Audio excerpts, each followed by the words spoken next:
আমাদের সকলের প্রিয় হচ্ছেন আমাদের নবী হযরত মুহাম্মদ সাল্লাল্লাহু আলাইহি ওয়াসাল্লাম। যিনি ইমাম হোসেন পরাজিত হন নাই। পবিত্র আশুরার তাজিয়া মিছিল নবাববাড়ি থেকে শুরু হয়ে এই আলী আমজাদ উচ্চ বিদ্যালয় মাঠের সামনে সুন্দর এবং সুষ্ঠুভাবে সম্পন্ন হওয়ার পথে আমরা স্থানীয় পুলিশ কয়েক স্তরে তাদের নিরাপত্তা ব্যবস্থা জোরদার করেছি।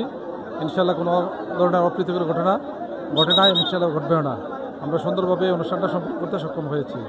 আমরা মহরম তো আমাদের এখানে প্রায় 300 থেকে 350 বছর পূর্ব থেকেই আমরা এই শোক অনুষ্ঠানটি পালন করে আসছি। এই শোক অনুষ্ঠান হচ্ছে যে কিসের জন্য আমরা পালন করি, আপনি প্রশ্ন করেছেন। একজন মুসলমান হিসেবে আমাদের সকলের প্রিয় হচ্ছেন আমাদের নবী হযরত মুহাম্মদ সাল্লাল্লাহু আলাইহি ওয়াসাল্লাম আর তার ওনার পরিবারের সদস্যবৃন্দ, যে আহলে বাইত যেটাকে বলা হয়, তারই সদস্য হচ্ছেন ইমাম হোসেন আলাইহিস সালাম। ওনার পরিবার পরিজন নিয়ে বাংলাদেশের একমাত্র স্মার্ট সিটি বসুন্ধরা এখন আরো নিরাপদ, আধুনিকতায় আরো এক ধাপ এগিয়ে। সাথী সঙ্গী নিয়ে মাত্র 72 জনের একটা কাফেলা একটা অসম যুদ্ধে কারবালার প্রান্তরে একটা স্বৈরা শাসক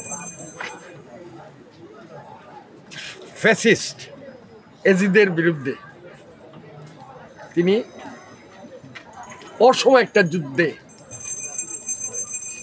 অংশগ্রহণ করে সকলে শহীদ হয়ে যান। তার যুদ্ধের সেই কারবালার বিয়োগান্ত ঘটনার স্মৃতিকে টিকে রাখার জন্য আমরা এই অনুষ্ঠানটি করে থাকি। যখনই মুহররমের চাঁদ দেখা যায় তখন থেকে আমরা আমাদের যে হুসেনিয়া বা ইমাম বাড়ি যেটা বলি, সেখানে ইমাম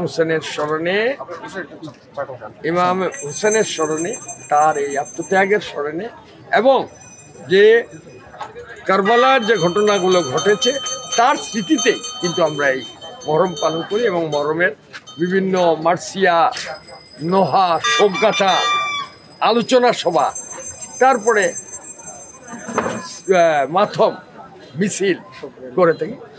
বাংলাদেশের একমাত্র স্মার্ট সিটি বসুন্ধরা এখন আরো নিরাপদ, আধুনিকতায় আরো এক ধাপ এগিয়ে। করে থাকি, সুখ রেডি করে থাকি। এটার মূল উদ্দেশ্য হচ্ছে যে এটা না করলে হবে সেদিনে সেই যে অসম যুদ্ধ ছিল, সেই অসম যুদ্ধ কিন্তু পার্থিবভাবে যদি দেখি, আমরা যদি দেখি যে কারবালার ঘটনায় কি হয়েছে, ইমাম হোসেন একটা অসম যুদ্ধ করলেন এবং ওপর দিকে এজিদ তার হাজার হাজার সৈন্যবাহিনী নিয়ে যুদ্ধকে ন্যায়সঙ্গত করার জন্য, এই হত্যাকে করার জন্য তারা সেদিন ফতোয়া দিলেন।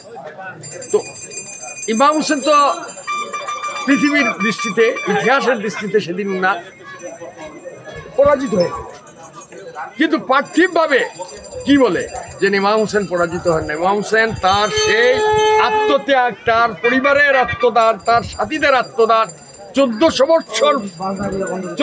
বছর পর্যন্ত ওরও আজকে টিকে আছে।